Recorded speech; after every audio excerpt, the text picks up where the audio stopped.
Good day, America. Live from sun and fun, northern New England, coastal southern Maine. This is Frank Margell on this November 30th, thinking Thursday, just near high noon in the big city of Portland, Maine. Portland, Maine is a peninsula, and of course you know that means it's surrounded by water on three sides. It's practically an island, and it is so nice to get out and about with you today on this gorgeous, spectacular northern New England, coastal southern Maine day. And we're looking at temperatures in the 40s, and for the next 4 or 5 days we could see temperatures approaching 50 degrees by Monday. Isn't that spectacular? Yes, and as we enter the Christmas season, the holiday season, temperatures in December nearing 50 degrees with sunny skies. Very mild weather for us here in northern New England, coastal southern Maine. I'm going to zoom out here. I'm using my tripod, so I'm getting a little more practice here, so bear with me. And let's see if I can zoom out without... there we go. Oh, without tripping all over myself. I'll show you around here a little bit. At Back Bay, once again, this is Frank Margell. We're near high noon, and we're looking at a mid-tide view here, somewhat picturesque. I'll lower the cam a little bit, and we'll focus on some wild birds over there. Yeah, seagulls. There might be a few other birds from time to time that you can see here in Back Bay, although it has a reputation for sometimes being a bit smelly, especially at low tide. We get wild birds here, and it is somewhat of a bird sanctuary. So go figure. I'll remind you that this is a freelance video, and I'm not affiliated with any business or enterprise that you may see in the video today. Once again, I'm out here in the public domain sharing my comments and views with you, and I haven't been out much. Oftentimes I take a break from this fantastic hobby of mine, need be, because I have other affairs to take care of course, and I'm often busy living my life here in northern New England, coastal southern Maine. But I enjoy this hobby so much, and what I would like to do is get into some political commentary today. So before we get started, I would also like to ask you to take a moment with me and do something spectacular. And let's paint an American flag right over the city of Portland and Back Bay here. And imagine the great one true banner of freedom right there. And let's pledge allegiance to our flag, the United States of America. I see it right there. There's Old Glory. You ready? Take a moment and pledge with me. I pledge allegiance to the flag of the United States of America and to the republic for which it stands, one nation under God, indivisible, with liberty and justice for all. There's an American flag over there somewhere, and we just pledged our allegiance. God bless America. So let's get into some political commentary. These are my opinions and views. I'm not going to tell you how to vote. I'm not going to tell you how to think. And with all due respect, go ahead and check your own facts and do your own research. But I do like getting into the mix of things here in the political Christmas season. Of all times of the year, this time of the year is very important. So I'm going to get into some commentary once again. If you don't agree with me, or if you do agree with me, or you want to send me a comment, you can subscribe to my YouTube page. It's Frank Margell at youtube.com. Thank you very much for the upbeat comments and shares. And I do read your comments, and I do respond to them from time to time. I just ask you to please try to keep it upbeat and clean. And thank you very much. So let's do it. Let's talk about what's going on in politics. Yes, the federal budget process and what is coming before many of us on social media. We're hearing it on our devices. We're seeing it on the boob tube, if you have one. But there's no getting away from all the speculation and talk of a potential tax reform bill that may clear both houses and end up on President Donald Trump's desk. Sometime before Christmas or thereafter. Nonetheless, I would like to share a couple of my opinions and views regarding the federal budget and the deficit. Today, I checked the debt clock, and it's a fast-moving clock. However, I would like to suggest that you can also go to the debt clock, and I'm not affiliated with that enterprise or that website, and I don't speak for them. However, just before arriving here, I did check the U.S. national debt according to the debt clock. And it is currently, as we speak, approximately $20.54 trillion. That's right. If you round that off, $21 trillion. What difference does it make 500 billion there or 500 billion here when we're talking about over $20 trillion of debt?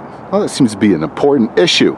So if there's a deficit hawk out there, or a conservative Republican, or a conservative, or, mind you, a conservative Democrat, or a conservative independent, is there such a thing?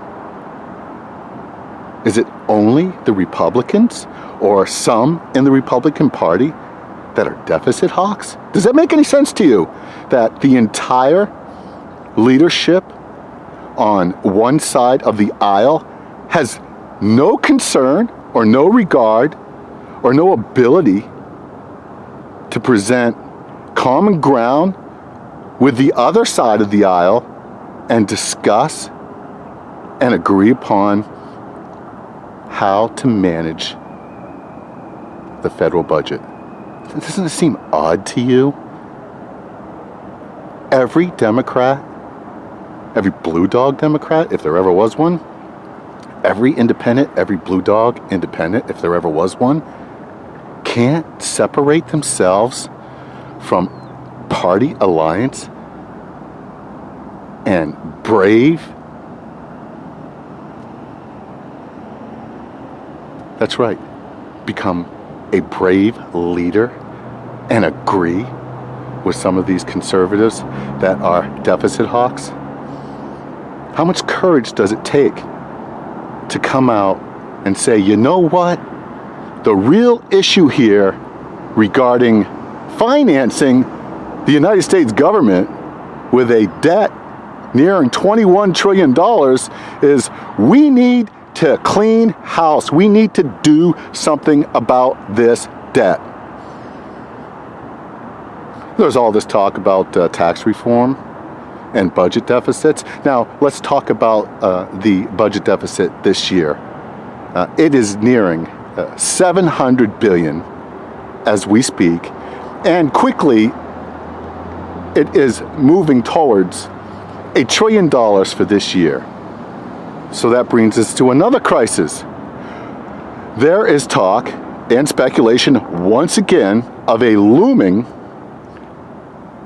federal shutdown, a government shutdown, because it's my understanding and it's my interpretation that there isn't one liberal Democrat or liberal independent that can see beyond its party affiliation and cross the aisle and shake hands with a conservative or a liberal Republican and begin the process of negotiating the United States of America out of this mess. So I want to throw something out to you, whether you're concerned or not. You may have no view on this, and that's okay. Again, beyond party affiliation, when these leaders in Congress swear an oath, they swear an oath to put the American people first and their party affiliation and the lobby second or third. But the primary purpose of having given the oath to serve is to serve all of the people. Imagine that. So don't you think it's rather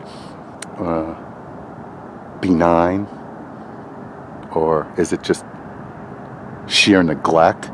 Perhaps these failed leaders pretending to be wise are career politicians that don't really care about $21 trillion of debt and a looming $1 trillion budget deficit.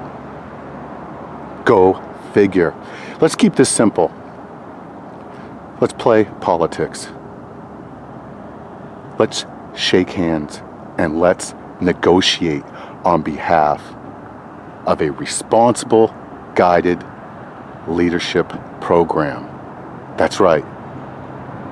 You can't be a failed leader if, in fact, you come out and about, you cross the aisles, and you begin to agree on something as simple as $21 trillion of debt and a looming government shutdown.